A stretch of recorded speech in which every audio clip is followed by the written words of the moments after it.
Pour résoudre une équation du deuxième degré à une variable, on va commencer par transférer du même côté du symbole d'égalité toutes les variables et les constantes, de telle sorte qu'on obtienne une égalité à 0. C'est stratégique, on verra pourquoi après. Alors, dans ce cas-ci, je vais enlever 2x à gauche et je vais enlever 1 à droite.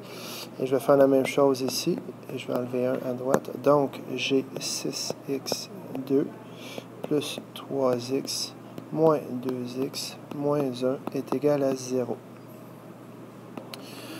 Ça sert à quoi de faire ça? C'est parce que si j'arrive à factoriser mon équation, en fait l'expression algébrique qui est sur le membre de gauche, si j'arrive à la factoriser, je vais obtenir quelque chose du genre une parenthèse fois une parenthèse égale 0, ou encore un nombre fois un x plus un autre nombre fois un x moins un autre nombre, peu importe, égal à 0. Et pour que quelque chose soit égal à 0, il faut nécessairement que l'un ou l'autre des facteurs soit égal à 0. Alors, dans ce cas-ci, la plupart du temps, ça va nous donner une multiplication de deux binômes. Alors, soit celui-ci vaut 0, soit celui-ci vaut 0. Je vais pouvoir ensuite trouver les valeurs de x qui font que l'un des deux facteurs donne 0. Alors, pour commencer, factorisons. Dans ce cas-ci, je vais y aller d'une mise en évidence double, puisque j'ai 4 termes et qu'à l'œil, on voit qu'on peut ici mettre en évidence 3x, ce qui va faire 2x plus 1. Et ensuite de ça, j'ai le 2x plus 1 que je vais retrouver ici. Et ce qui fait que c'est négatif, c'est parce que j'ai moins 1 devant.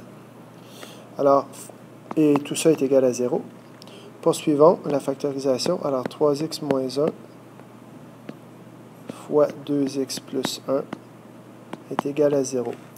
Or donc, conformément à ce que je disais tantôt, soit ça est égal à 0, soit ça est égal à 0. Il reste donc à voir 3x moins 1 égale 0, 3x égale 1, x égale 1 tiers. De l'autre côté, 2x plus 1 égale 0, 2x égale moins 1, x égale moins 1 demi. Voici mes deux réponses. Si x vaut 1 tiers ou moins 1 demi, l'équation est égale à 0. Et dans ce cas-là, on peut tester en prenant 1 tiers et en remplaçant x partout par 1 tiers. Ça peut être un peu long. Si on a le temps, on peut le faire. On va voir que ça donne quelque chose de vrai. Du même coup, on peut prendre x est égal à moins 1 demi. Puis, on peut le rentrer ici. Et là, ça va donner 0 quand même, ou encore, on peut le retourner dans notre équation de départ. Donc, voilà comment on peut résoudre une équation du deuxième degré à une variable.